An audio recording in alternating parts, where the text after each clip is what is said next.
বলা হয়ে থাকে যে দেশে গণতন্ত্র নেই সে দেশে সাংবাদিকতা নেই।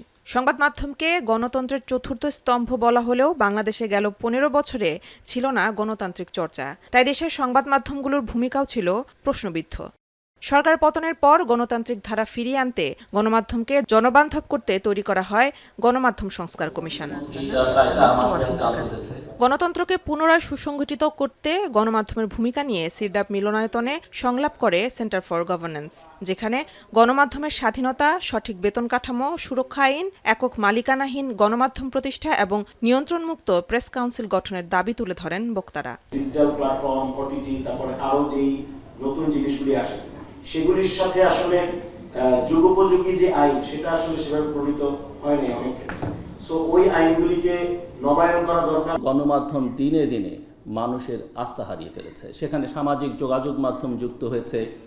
অনেক ক্ষেত্রে মানুষ অনেক বেশি আস্থাশীল সামাজিক যোগাযোগের মাধ্যমের উপরে, এবং সেটা আরো ভয়ঙ্কর এবং বিপজ্জনক। সাংবাদিকের অধিকার শেষ পর্যন্ত সংবাদ মাধ্যমের স্বাধীনতাকে নিশ্চিত করার ক্ষেত্রে আমি মনে করি যে সবচেয়ে বড় জায়গা, এবং মালিককে নিয়ন্ত্রণ করার রেগুলেশনস লাগবে। ওয়েস্টবোর্ড সিস্টেমকে ত্রুটিপূর্ণ মন্তব্য করে প্রধান উপদেষ্টার প্রেস সচিব বলেন, ন্যূনতম বেতন কাঠামো আইন তৈরি করতে হবে। একটা সিস্টেম ইন্ট্রোডিউস করা হচ্ছে যে basic minimum pay for journalist, এটার নিচে কেউ যেন না পায়। ইউএসএ তে দেখবেন কিছু কিছু জায়গায় মিনিমাম পেটা করে দেয় $15.5 পার আওয়ার। আপনি যাকে খাটান তাকে $15.5 আপনার দিতে হবে। তার উপরে আপনি কি নিচ্ছেন সেটা অন্য পর, কিন্তু এটা আপনার দিতে হবে।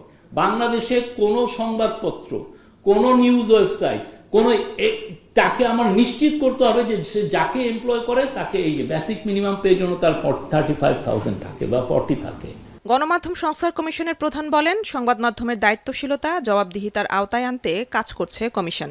এছাড়া সারা দেশের সাংবাদিকদের বেতন কাঠামো নিয়ে যা চলছে তা চরম নৈরাজ্য বলেও মন্তব্য করেন তিনি। সংবাদ মাধ্যমের কাছে সংবাদ মাধ্যমের দায়িত্বশীলতার একটা জবাবদিহির জায়গা তৈরি করা দরকার। সংবাদ মাধ্যমকে স্বাধীনভাবে কাজ করতে দেওয়ার বা সাংবাদিকদের স্বাধীনতা নিশ্চিত করার উপায় যখন আমাদেরকে বলতে হবে, তখন বলতে হবে যে আসলে সংবাদ মাধ্যমের একটা সাস্টেইনেবল মডেল, একটা টেকসই আর্থিক ব্যবস্থা থাকতে হবে, সাংবাদিকদের আর্থিক নিরাপত্তা থাকতে হবে। দেশে প্রথমবারের মতো গণমাধ্যম সংস্কার কমিশন জানুয়ারির প্রথম সপ্তাহে গণমাধ্যম নিয়ে সার্ভে শুরু করবে বলেও জানান কমিশন প্রধান।